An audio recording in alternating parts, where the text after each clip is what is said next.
Hello guys, most welcome to my YouTube channel being educated. तो किसान आंदोलन में आज हम पढ़ेंगे बूंदी बरड़ किसान आंदोलन।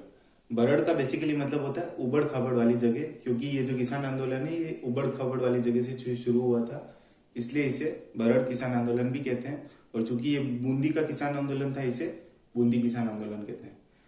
तो बूंदी रियासत के उस समय जो हाकिम थे वे थे इकराम हुसैन। अब इसमें समस्या क्या आई कि बूंदी के किसानों को ये आंदोलन करना पड़ा। उसमें समस्या ये थी, एक तो 25 तरह के लगभग जो थे लाग बाग लगा दिए गए थे और प्रशासन में भ्रष्टाचार व्याप्त था। इन समस्याओं के चलते किसानों को काफी परेशानी झेलनी पड़ती थी, इसीलिए बूंदी के किसानों ने इस आंदोलन की शुरुआत की। देखते हैं अब टाइमलाइन में बेसिकली क्या क्या हुआ। ये जो बूंदी के किसान जो ये आंदोलन कर रहे थे, इसको खाली एक दिखावे की प्रवृत्ति से देखते हुए जो हाकिम थे इकराम हुसैन, इन्होंने एक आयोग गठित किया।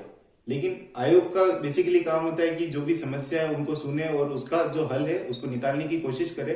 लेकिन इस आयोग के गठन का मात्र काम था विपरीत काम इसलिए था क्योंकि ये आयोग वहां पर किसानों को डरा धमका रहा था कि आप आंदोलन नहीं करेंगे और अगर करेंगे तो आपके बुरे परिणाम हो सकते हैं। तो बेसिकली आयोग गठित करने का एकमात्र यही उद्देश्य था। फिर देखते हैं 29-30 मई को लंबा खोह बूंदी, लंबा खोह एक जगह है बूंदी में, सन 1922 में वहां पर विशाल किसान सम्मेलन आयोजित किया गया। इस विशाल किसान सम्मेलन में आरएसएस का नेतृत्व भी मिला। आरएसएस क्या है? राजस्थान सेवा संघ, इसका नेतृत्व भी मिला। और इस राजस्थान सेवा संघ में नेतृत्व कौन कर रहे थे? नैनूराम शर्मा। नैनूराम शर्मा का जो नेतृत्व था इसमें वह मुख्य रूप से था। इसके अलावा रामनारायण चौधरी, हरिभाई कीकर और माणिक्यलाल वर्मा भी इसमें नेतृत्वकर्ता का भूमिका निभा रहे थे। लेकिन रामनारायण चौधरी के कहने पर ही नैनूराम शर्मा इसमें मुख्य भूमिका में थे, किसमें? नेतृत्व करने में। इसके अलावा भंवरलाल सर्राफ, भंवरलाल सर्राफ को भंवरलाल स्वर्णकार भी कहा जाता है। इन्होंने भी इस विशाल जो किसान सम्मेलन हुआ था इसमें भाग लिया था। ये बिजोलिया से आते हैं और इनके वहां आने पर इनको गिरफ्तार कर दिया गया था। भंवरलाल सर्राफ को गिरफ्तार कर दिया गया था। इसके अलावा आप ये भी याद रख सकते हैं कि भंवरलाल सर्राफ द्वारा ही प्रज्ञा चक्षु जो गीत है वो लिखा गया, प्रज्ञा चक्षु।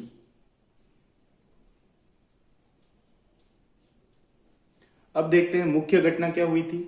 तो बूंदी में एक जगह है डाबी। डाबी में 2 अप्रैल 1923 में जो हाकिम थे इकराम हुसैन, इन्होंने फायरिंग के ऑर्डर्स दे दिए थे, क्योंकि वहां पर एक जो है किसान की सभा चल रही थी, उसमें इन्होंने फायरिंग के ऑर्डर्स दे दिए थे, जिसमें कई लोगों की जान गई, जिसमें मुख्य रूप से नानक भील और देवलाल गुर्जर। इसमें भी नानक भील मुख्य है। नानक भील और देवलाल गुर्जर दोनों शहीद हो गए। नानक भील झंडा गीत, ये एक गीत है, झंडा गीत गाते हुए शहीद हो गए थे। इनकी स्मृति में जो माणिक्यलाल वर्मा थे, माणिक्यलाल वर्मा भाई जो इसमें नेतृत्व करता भी है, इन्होंने नानक भील की स्मृति में अर्जी गीत लिखा। नानक भील की स्मृति में इन्होंने अर्जी गीत लिखा। बूंदी या बरड़ किसान आंदोलन कुछ समाचार पत्रों के माध्यम से राष्ट्रव्यापी भी हुआ, जिसमें मुख्य रूप से थे राजस्थान केसरी। राजस्थान केसरी आप जानते ही हैं,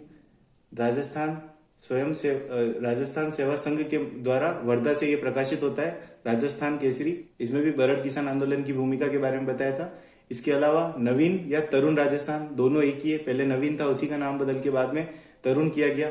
ये अजमेर से प्रकाशित होता था। इसमें भी बूंदी किसान आंदोलन के बारे में बताया गया। इसके अलावा प्रताप जो यूपी के कानपुर से प्रकाशित होता था। इन सभी समाचार पत्रों में बूंदी के किसान आंदोलन के बारे में बताया गया था।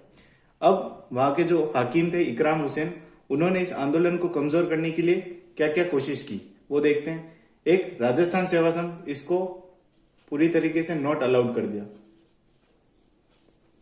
कि बूंदी में राजस्थान सेवा संघ का कोई भी प्रतिनिधि नहीं आ सकता।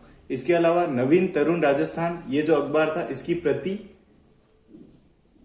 इसकी जो कॉपी होती है, जो अखबार है, ये बैन कर दिया था। पूरी तरीके से बूंदी में नवीन तरुण राजस्थान की कोई भी कॉपी नहीं बिकेगी। इसके अलावा नैनूराम शर्मा जो इसके मुख्य नेतृत्व करता थे, इनको गिरफ्तार कर लिया गया। हालांकि कुछ समय बाद इन्हें रिहा कर दिया गया। किन्हें? नैनूराम शर्मा को। अल्टीमेटली क्या हुआ, ये जो किसान आंदोलन शुरू हुआ था, अब इसमें कोई नेतृत्व नहीं रहा, क्योंकि बूंदी में न तो राजस्थान सेवा संघ का प्रवेश पॉसिबल है, नहीं नवीन तरुण राजस्थान की कोई प्रतिमा बिकती है जिससे लोगों तक कोई जानकारी नहीं पहुंच पाती। इसके अलावा जो मुख्य जो कार्यकर्ता थे, इसमें जो नेतृत्व कर रहे थे नैनूराम शर्मा, वो भी कई समय तक के लिए गिरफ्तार रहे, हालांकि बाद में रिहा हो गए। तो नेतृत्व का अभाव पड़ गया और यह आंदोलन स्वतः ही खत्म हो गया। हालांकि खत्म होने के बाद कुछ हद तक बहुत कम रियायत जो है किसानों को मिली, कुछ लाख बाग हटाकर। हालांकि वो रियायत काफी नहीं थी किसानों के लिए। तो ये था बूंदी का बरड़ किसान आंदोलन।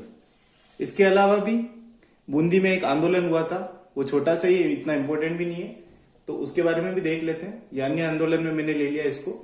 ये हुआ था 5 अक्टूबर 1936 को, और इस आंदोलन की लोकेशन थी दुलेश्वर मंदिर, जो पड़ता है हिंडोली, और हिंडोली आपको देखने को मिलेगा बूंदी में।